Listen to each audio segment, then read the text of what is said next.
I gotta keep it PG for YouTube. So I did a little rant video before I shot this, which you're not gonna see, because I gotta keep it family friendly. But oh, I had some choice words for them. I hate Microsoft. I hate Windows.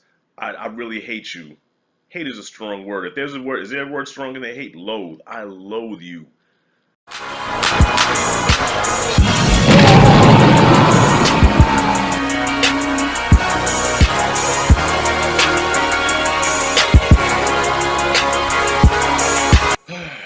All right, y'all. I apologize for being away for a few days.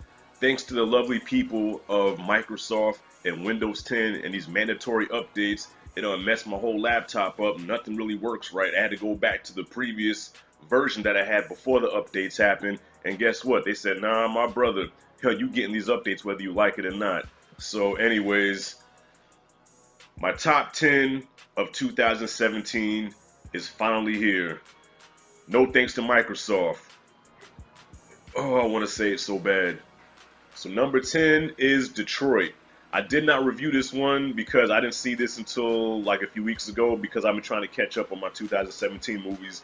And I did watch Detroit, and this movie disturbed me. It messed me up. It left me angry. I haven't been this mad with a movie since Fruitvale Station. That pissed me off too. But it does make the top 10. You know why? Because after it was over with, this movie stayed on my mind all day. You know, because even though took place in 1967, all that police brutality, all that stuff is still happening now to this day, and it's still impactful. So yes, Detroit is top 10. Number 9 is Justice League. I did give this movie an A, and it is low on the list, but you know what? I'll be the first to acknowledge that it is not a very well-made movie. But I guess it will be considered a guilty pleasure because a lot of people hated on it, and there are a lot of things wrong with it. But I love the movie. I love the nostalgia. I'm a big fan of the Justice League, the Super Friends, all the characters. And so, yeah, it may not be the best movie on a lot of people's list, but me personally, I loved it. I could watch it repeatedly. So, Justice League, number 9. Number 8 is It. Yes, It cracks the top 10. Very surprisingly good horror movie. Horror movies have been sucking lately, but it was a very fun horror film that had a lot of 80s references, good acting. Pennywise, Skarsgård, he played a really good Pennywise up there with Tim Curry. And can't wait for part 2. So yes, It. And it made a lot of money. It made a lot of money. So yes, It, number 8. Number 7, Baby Driver. I did not review this one. Once again, another movie I watched a couple of weeks ago to prepare my list. And man, I should have watched this movie a long time ago. This movie was the ish. I loved it, man. I loved just the soundtrack, the acting, the action in it. A few surprising scenes in there that I wasn't expecting.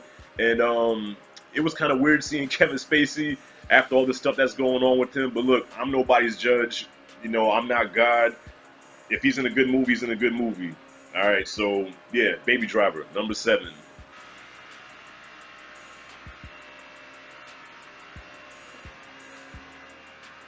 Okay, I had to take a minute.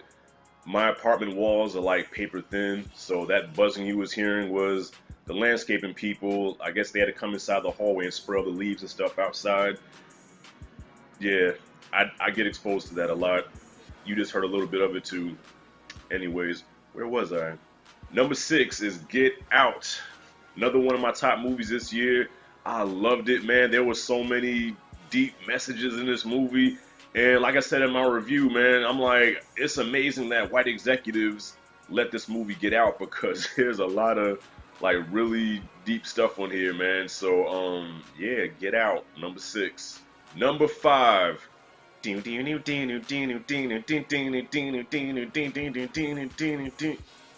such a freaking dork.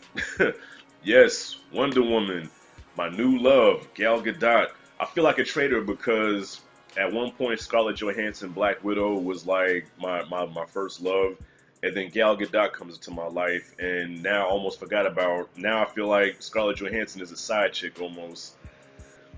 Let's see what she brings to Infinity Wars. But anyways, yeah, Wonder Woman was the ish. Love this movie, man. I gave it an A in my review. One of my top superhero movies of this year. Gal Gadot killed it. She's keeping DC afloat right now. What can I say, man? If it wasn't for this chick, DC would be in this right now. Number 5, Wonder Woman. So, number 4, don't shoot me for this because I know this is going to be really much higher on other people's list, but number 4 is Logan. I love Logan. I do. I mean, it had a real sad tone. You really felt bad for him. It tugs on the heartstrings. Like the end, every time I watch it, I start bawling. But it is up there on my list though. Like, it's number 4. It's high up there. But there were just a few movies that I did like better than Logan. But that's not to say that Logan was, it's one of my favorite superhero movies of all time. But it does kind of fall a little bit short on the list here. Number 3, Thor Ragnarok. Yeah, all right. Me and my boy was arguing about this because when I said that I liked Thor Ragnarok over Logan, we almost got into a fight. He was like, "Man, you on crack? You're an idiot." Yeah, okay. Thor was just too much damn fun. I'm sorry. Logan had the much more serious tone. It was sadder. It got you more emotionally. But man, Thor was just too much damn fun.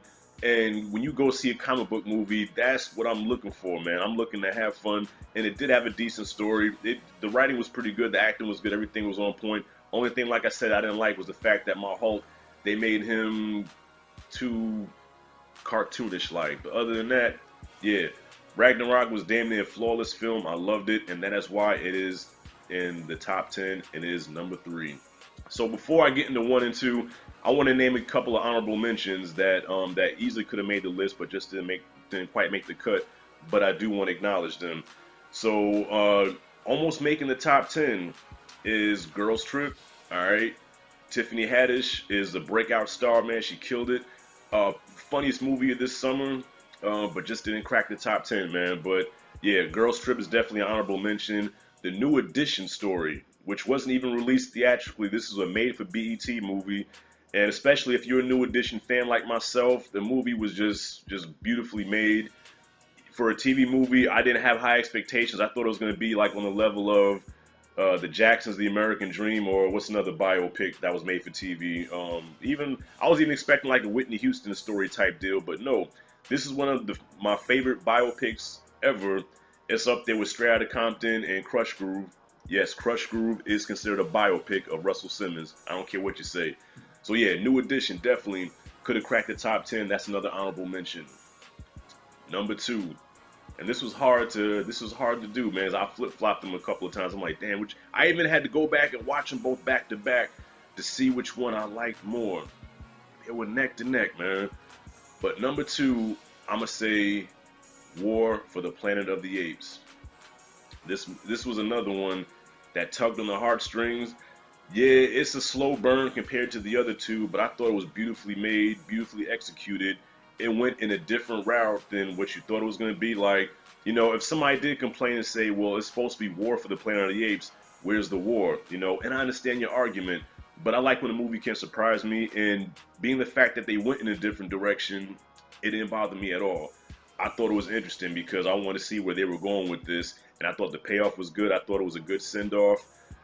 Even as serious as it did have some comedy elements with the bad ape character. Woody Harrelson was great as the villain, the Colonel. I still think Dawn was better, but as far as movies this year, I think War for the Planet of the Apes was that movie, and I think Andy Serkis should go ahead and get the Oscar for Best Motion Capture Character by playing Caesar. Number one movie this year for 2017, The Last Jedi. I don't care. Curse me out, yell, click stop, go to the next video. I don't care. It's my top 10. I can put whatever I want in my top 10. So, fool, when you make your top 10, you do your top 10 however you want to do it, fool. That's how we do it in the LBC. As said by Snoop D-O double G, fool. I think years down the road, people are gonna appreciate this film. I think so. I think it's gonna age like a fine wine. Right now, because Star Wars is so hyped and so much expectation, everybody just expect these big spectacles. But what we got was a really great film. and an unpredictable film. Not a perfect film though. Like this movie is not perfect. There are some things wrong with it. Okay, you know the whole Carrie Fisher, Mary Poppins deal. Luke milking that creature thing or whatever, which was kind of weird watching it again because if you notice when he put the glass to the thing and he was milking it, every time he pressed on the teat, okay, T-E-T, okay, not the other word. I'm keeping it family friendly. When he squeezed on the teeth and the thing went to moaning, so it's like.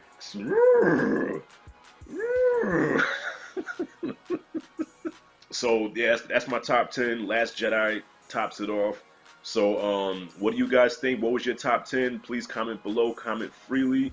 I'm interested to see what you guys thought about it. And now I'm gonna go and watch the Schmoes and Jeremy Johns because they had their top 10 best and worst. So I'm excited to see what they said. And guys, once again, thank you for watching, man. This has just been just awesome being able to do this channel and just put my content out there and put my 2 cents in. And I'm thankful, man. So once again, guys, thank you for watching me this year. I plan to bring it again next year. If Microsoft and Windows can stop tripping, I can put out more videos frequently, but they keep messing with me. Are they doing you guys the same? I'm just curious, man, because these mandatory updates like just killing me right now. So thank you guys for watching. This is Rashad G signing out. See you in the next video. See you next year because this is my last video of 2017. Thank you guys so much for watching. See you 2018 where we're going to bring it once again. One.